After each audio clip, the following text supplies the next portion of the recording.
अंजना अपने बेटे श्याम की बहू प्यारी को गांव से ब्याह कर लाती है। प्यारी गांव में ही पली बड़ी थी, उसको शहर के तौर तरीकों की ज्यादा समझ नहीं थी। गांव की होने के कारण प्यारी को उसकी ननद प्रियंका हमेशा गंवार होने का ताना देती। एक दिन उसकी ननद प्रियंका बाजार से इटालियन पास्ता लेकर घर आ गई। अरे दीदी, आप ये क्या ले आए हो? मैंने तो सारे परिवार के लिए मटर पनीर बनाया है। अरे भाभी, मटर पनीर को तो आप ऐसे बोल रही हो जैसे आपने कुछ इटालियन बनाया हो। मैं सबके लिए इटालियन पास्ता लेके आई हूँ। नंद भाभी की नोकझोंक बढ़ जाती है और इतने में उसकी सास अंजना आ जाती है। अरे वाह, पास्ता! बेटी, अब तक खाया क्यों नहीं? अरे माँ, खाऊं कैसे? ये गंवार भाभी बार बार बोलने लगी, मैंने तो सबके लिए मटर पनीर बनाया है।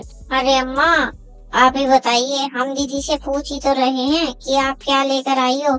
जब भी हम कुछ पूछते हैं तो दीदी तो हमेशा हमें उल्टा ही जवाब देती हैं। अरे बहू, बातें और बहस तो बाद में भी हो जाएंगी।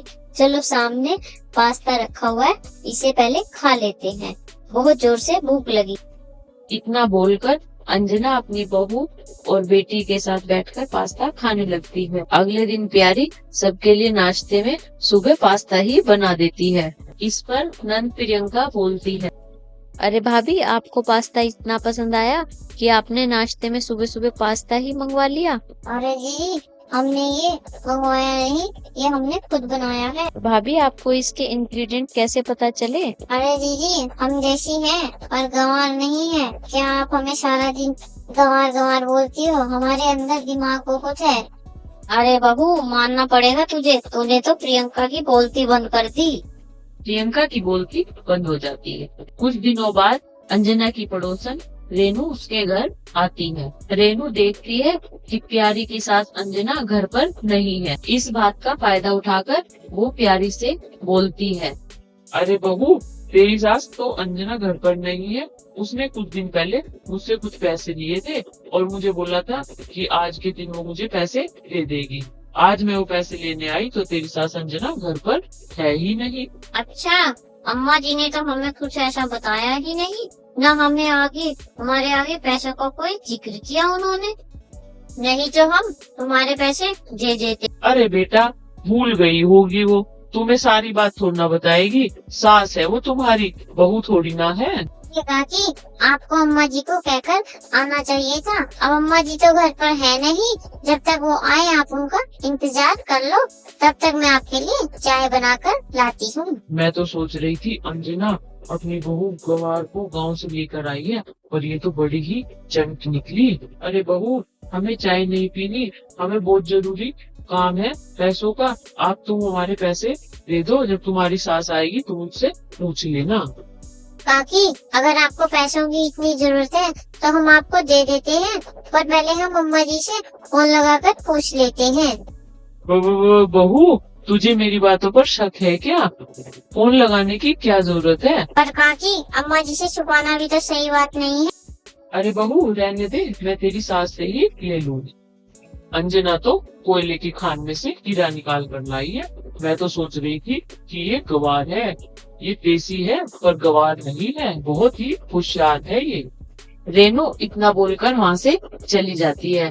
प्यारी को सब कुंवार समझ रहे थे पर उसे अब तक कोई पागल नहीं बना पाया। कुछ दिनों बाद प्यारी का पति शाम अपनी माँ से कहता है, अरे माँ, मेरे ऑफिस वालों ने छोटी सी पार्टी रखी है और मुझे मेरी पत्नी के साथ बुलाया है। तो भैया, ये तो बड़ी अच्छी बात है। वैसे भी आप शादी के बाद भाभी को कहीं लेकर नहीं गई हैं, अपने ऑफिस की पार्टी में अपने साथ लेके जाओ। अरे वो तो ठीक है, पर तुम जानते ना अपने गवार भाभी को। गवार भाभी को तो ऐसा लगेगा जैसे हम पार्टी में गुब्बारे फुलाने जाएंगे। माँ, भैया भाभी का इतना मजाक कैसे बना रहे हैं? भैया को अभी तक ये नहीं पता चला कि भाभी देसी है, गंवार नहीं है। अरे प्रियंका, मुझे क्या करना, ये मियाँ बीवी के बीच की बात है। हमें तो पता चल गया है कि हमारी बहू हीरा है। कुछ दिनों में शाम को भी पता लग जाएगा कि ये देसी है पर गंवार नहीं है। अरे प्यारी, कुछ बोलो तो, बड़ी शांत शांत बैठी हो। अरे अब हम क्या बोले? तुमने तो खुद ही सोच लिया है कि हम गंवार हैं। भले ही आपको ऑफिस में तो लताड़ा जाता हो, पर आप घर में तो राजा बनकर रहते हो। अरे क्या बोल रही हो प्यारी तुम? मुझे क्यों ऑफिस वाले लताड़ेंगे? मैं वहाँ पर काम करता हूँ, ना कि मजदूरी करने जाता हूँ। अरे मजदूरी तो हो, इतना टाइम ऑफिस को देते हो, पर तुम्हारी पगार तो कुछ भी ना है। और साथ में कभी समय से घर नहीं लौटते और हमें बोलते हो कि हम गंवार हैं।